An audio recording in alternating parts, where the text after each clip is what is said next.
Hello, everybody. Hello, Internet. August 4th to August 10th, week 5 of the 5-week blocks. This is the last week of the block, and then next week we're switching things up for Propel program.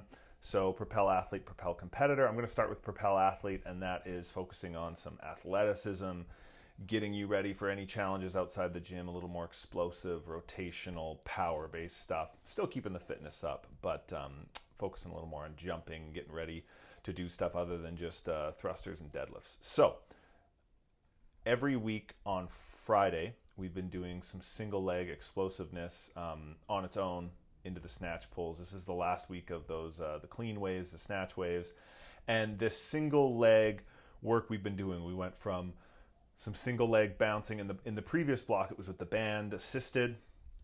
And then last week we did the low hurdle hops. I'm talking like, really low. And now this week we're doing repeated single leg broad jump. So be mindful of that. It's tough, right? Especially if you have one side that's weaker than the other. I certainly do. Hopefully we've been building up each week, developing that confidence in your single leg jumping and just your stability as a whole. And those ISOs should be helping with that as well. But just be mindful that the repeated single leg broad jump is really tough. So be kind to your body, be kind to yourself, and if you're really struggling with it, that is also okay. Every Wednesday we've been doing the, or maybe it's not Wednesday. It's Wednesday. And we have been doing the 3, 4, 5, 6, 7, the 3 to 7 pressing build. This is the last week of that. We're doing decline barbell bench. So with the decline bench, if you don't have an actual decline bench setup, you can just put a plate or two underneath your bench, but then you're going to have a tough time finding spot for your feet. So you might have to put some plates on the ground as well, where you are going to position your feet so you still have some stability as opposed to them just hanging around or, doing like an L sit or something with your feet up in the air and then you're going to slide backwards. But keep that speed up in those reps. I find I can decline bench as much or a little more than my flat bench, definitely more than my incline. Single leg strength work right after that, doing different lunge variations, Bulgarian split squat variations, step ups. And this week we've got more of those deep tier plyometrics in that lunge position, sort of doing that triple bounce. We've got a video on there that I filmed focusing on sort of like that rhythmic bouncing in the bottom and then shooting up. And hopefully that'll develop more and more strength and more confidence in those deep tiers.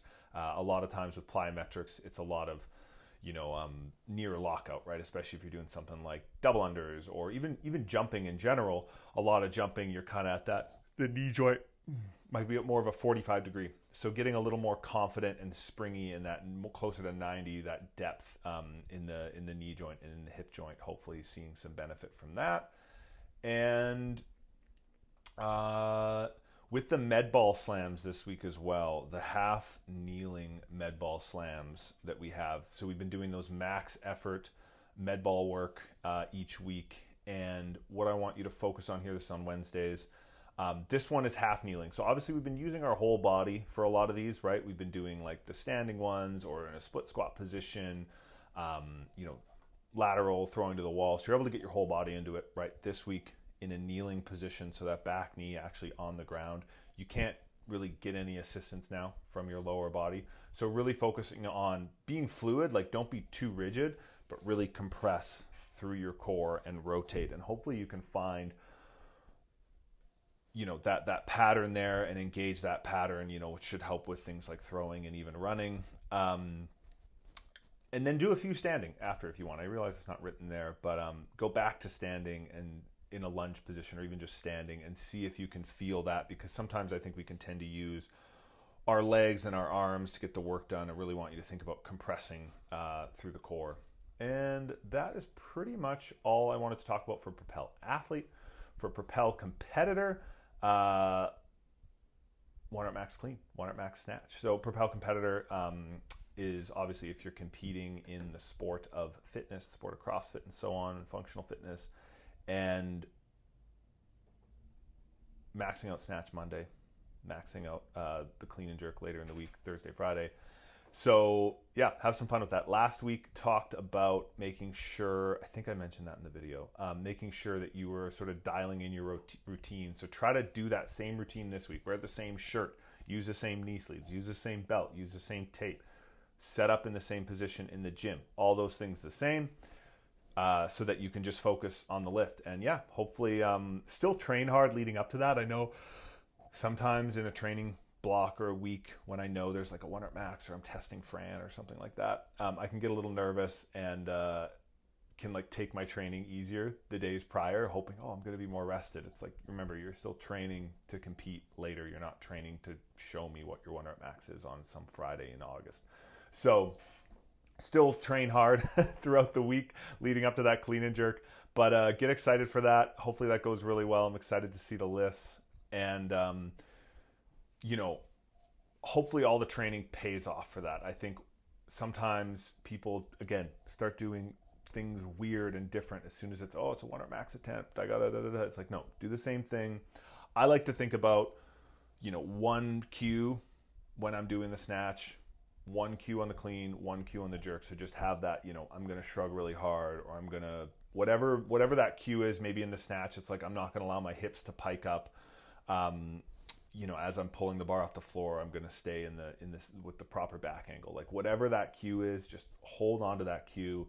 And then everything else should just be about vibes, right? So whether that's calm and focused, whether it's amped up, whether it's the right music, whatever that is, vibes. So get those vibes good, get that confidence up, and visualize yourself smashing that big lift.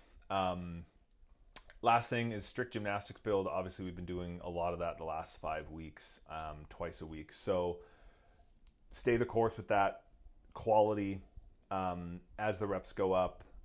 If you do need to, put your feet on a lower box or have more assistance, or, maybe break up the sets or whatever that is, feel free to do that, right? It's about getting in quality repetitions, a lot of contractions, doing it, using your body weight. Obviously, we're still doing lots of bench and all that stuff too, but yeah, just stay the course with that. Enjoy those reps, get in the reps, make sure they're quality, right? I'd rather you get in, assisted push-ups than band resisted push-ups if the quality of those reps is higher. If you're not arching, if you're not using, momentum, if they're actually strict. And the same goes for the pike push-ups. Yeah, if you can do a deficit strict freestanding handstand push-up for 20 reps, do you do that? But if you have to put your feet, on the floor or on a box, or 1 foot on the box, or, do 10 on the wall and then immediately 10 on the box, like whatever that is to make those reps really quality so your body's in a great position, that is the priority. Enjoy this last week of training. I'm really excited. I've been cooking up some stuff for the next 5-week block. I'm excited for y'all to join in on that. Train Heroic is the app. And so while you're on there, if you have any questions, there's the chat room there, and hit me up. Let's get after it this week.